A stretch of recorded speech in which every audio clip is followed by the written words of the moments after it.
মালদার চাঁচল থানায় রাতভর ধর্ণা বিক্ষোভ বিজেপি সাংসদ খগেন মুর্মুর। প্রায় 17 ঘন্টা অতিক্রান্ত হলেও থানার আইসি দেখা না করায় তীব্র ক্ষোভ প্রকাশ। এই ঘটনাকে কেন্দ্র করে ক্ষোভে ফেটে পড়েছে বিজেপি। অবস্থান বিক্ষোভ কর্মসূচি শুরু করেছে বিজেপি কর্মী সমর্থকেরা। তাদের দাবি, যতক্ষণ পর্যন্ত আইসি সামনে এসে সাংসদের সঙ্গে কথা না বলছেন ততক্ষণ এই আন্দোলন চলবে। প্রসঙ্গত, কয়েকদিন আগে বিজেপির দুই কর্মীর মধ্যে বিবাদ বাঁধে। সেই ঘটনায় নাম জড়িয়ে পড়ে ব্লক যুব তৃণমূলের প্রাক্তন সভাপতি জয়ন্ত দাসের। সামাজিক মাধ্যমে একটি ভিডিও ভাইরাল হয়। সেই ভিডিওতে দেখা যায় যুব তৃণমূলের প্রাক্তন নেতা জয়ন্ত দাস কর্তব্যরত চাঁচল থানার এক এএসআই সমীর কুমার সিংহকে বেল্ট দিয়ে মারতে দেখা যায়।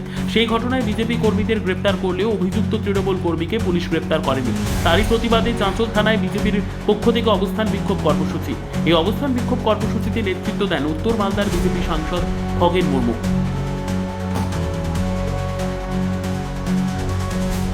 থেকে এখানে বসে আছে, কি দাবি এখনো আপনার? পর্যন্ত পুলিশ, এখানকার আইসি, মহামান্য এখানে হচ্ছে একজন পণ্ডিত ব্যক্তি আছেন এখানকার আইসি, এই চাঁচল থানার আইসি এখানে যে পূর্ণেন্দু কুণ্ডু, তার সৌজন্যতা বোধ এতটুকু নাই একজন জনপ্রতিনিধির সাথে তার সাক্ষাৎ করা। কতটা অধ্যত থাকলে হয়, কতটা দাম্ভিকতা থাকলে এটা হয়। দম্ভ নিয়ে এখনো আছেন। এত মানুষ আছেন গতকাল থেকে, যাদের সমস্ত পরিবার, যে সমস্ত মানুষগুলোকে মিথ্যা মামলায় ফাঁসিয়ে জেলে ঢুকিয়েছেন, সেই পরিবারের বাচ্চা নিয়ে মায়েরা এখানে বসেছিলেন গতকাল থেকে, আজও আছেন। তাদের সাথে সাক্ষাৎ করার মিনিমাম তার যে একটা সৌজন্যতা বোধ, সেটাও নেই। তো আমরা তার জন্যই আমরা এখানে অবস্থান বিক্ষোভে আজকে বসতে বাধ্য হয়েছি।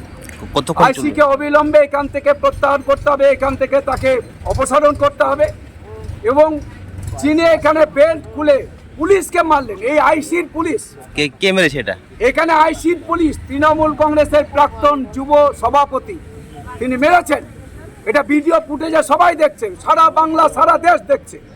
অথচ তিনি এখনো পর্যন্ত অধরা, তিনি ঘুরে বেড়াচ্ছেন। তার বিরুদ্ধে কোনো মামলা নেই, কাকে ধরলো? তাকে অ্যারেস্টও করলো না। আর ঘুরেছে এখানে সমস্ত নিরপরাধ কিছু এখানে 5 জনকে। আমরা তার ধিক্কার জানাচ্ছি, প্রতিবাদ জানাচ্ছি। অবিলম্বে নিরপরাধ ব্যক্তিদের তাদের ওখান থেকে বেলের ব্যবস্থা করতে হবে, মিথ্যা মামলা প্রত্যাহার করতে হবে। আর যে বেল্ট খুলে বেড়েছে তৃণমূল কংগ্রেসের প্রাক্তন যুব সভাপতি, তাকে অ্যারেস্ট করতে হবে। আমাদের সাংসদ এখানে নাটক করছেন না, নাটক তারাই করছেন যারা ভেতরে বসে আছেন। উনি আমাদের সাংসদের সঙ্গে নাটক করছেন, ঠিক আছে?